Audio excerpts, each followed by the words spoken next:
I cannot tell you how many times I've come across handicappers and gamblers over the years who have said, hey, I'm never going to bet on them again, that team, that player, because they cost me, they screwed me the last time out. Hold it. What did that team, that player do? Oh, they may have lost a game that you bet money on, but you're the one that made the wager.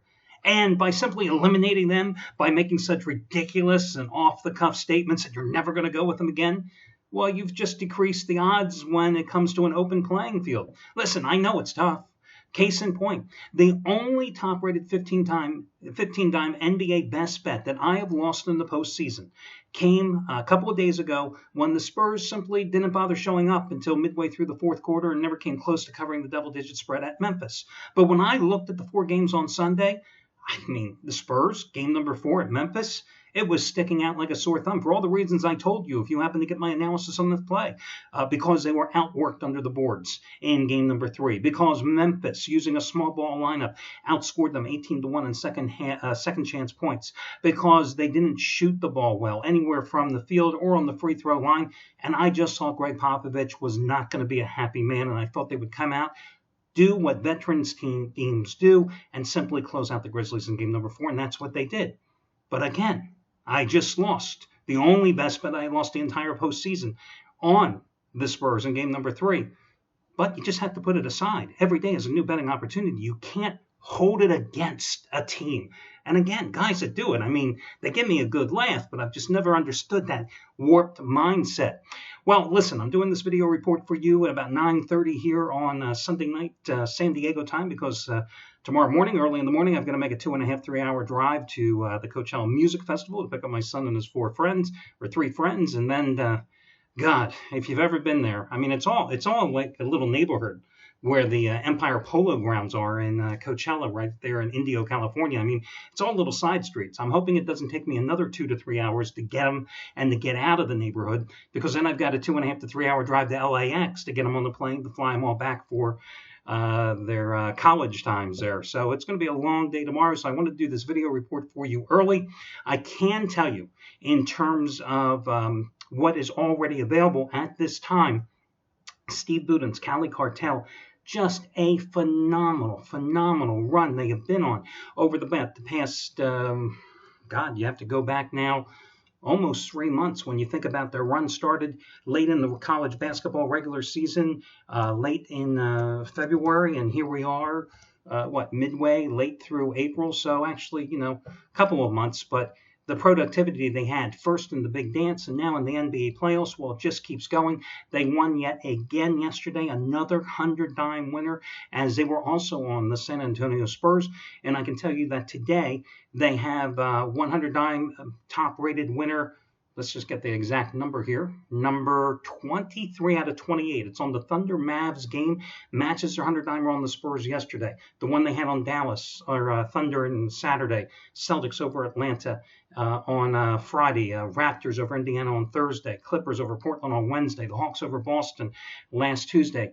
In fact, you have gotten every single one of their 30 basketball releases, college and NBA this season, at huge discounts, and the same thing goes today. So check it out over the homepage, and later in the day by 2 Eastern time, you'll get everybody's discounted plays, as I'll be stopping on the side of the road to probably update the web pages, since everybody else is going to be much slower getting their stuff launched for Monday's card. Let's get to your NBA playoff review first.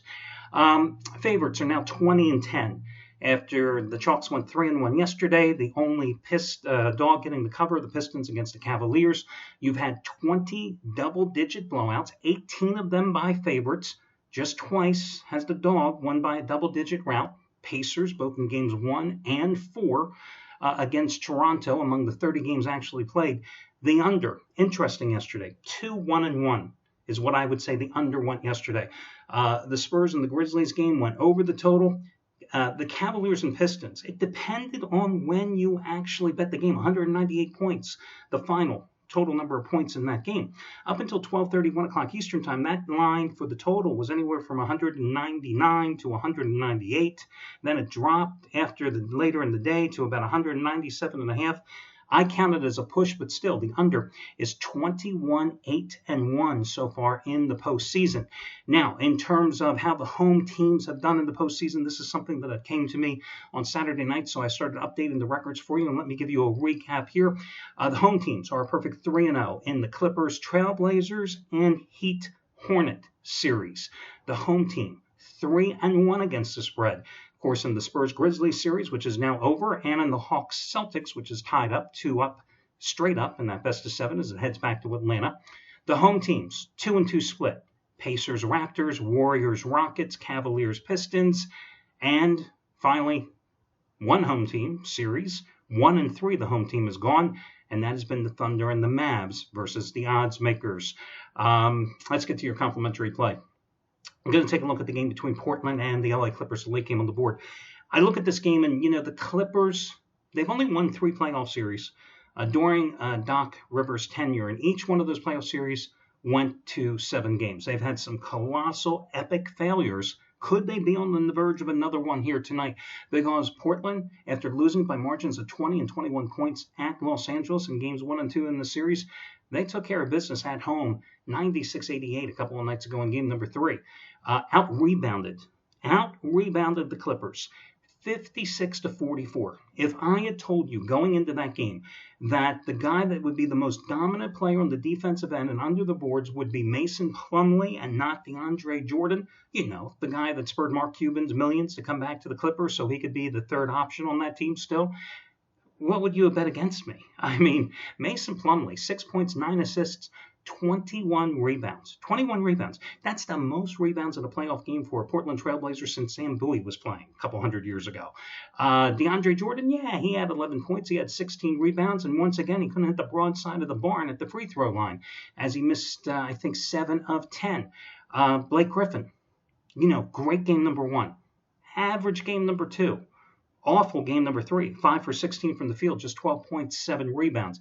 LA shot only 41% in game number 3. JJ Redick, who has been playing with a bruised heel, didn't look good. 2 for 10 in that game, only 2 points. On the other hand, Damian Lillard and CJ McCollum, the guards that make the Portland offense go, they came back. In the first 2 games, they were a combined 22 for 67 from the field. In game number 3, they had half their 42 shots combined. And Lillard had 32 points, including a 3-pointer to start things in the opening tap for the opening minute for the Trailblazers. And McCollum had 27. So there you go. In game number 3, they combined for 59 points. In the first 2 games, they averaged 31.5 points. Their contributions, Plumlee's work on the boards, that all led to the Clippers suddenly perhaps getting a little bit of a lack of confidence here. On paper, you look at the Clippers lineup, you look at the Portland lineup, you look at the Clippers bench with Jamal Crawford having such a strong postseason already, and you go, how can the Clippers possibly lose? Then again, you look at Portland, such a strong team at home. All that being said, Clippers had won 5 straight in the series before Portland took game number 3. I think this is a spot that you take the Clippers. Now, we just saw the Celtics square the series off at 2 games apiece. Could the Trailblazers do that as a 2.5-point underdog? They could, but I just think that the Clippers, this is, in their minds, the must-win game. They know they've got to come back to LA up 3-1 in this series because what the past has shown us. They've been such colossal playoff failures. So I'm going to go with the Clippers minus the points in this one. Your other complimentary play comes in baseball, and I'm going to take the Toronto Blue Jays at home. Listen, I don't have a line on this game right now. I'm thinking that this game is going to be somewhere, probably Toronto about 140, 145.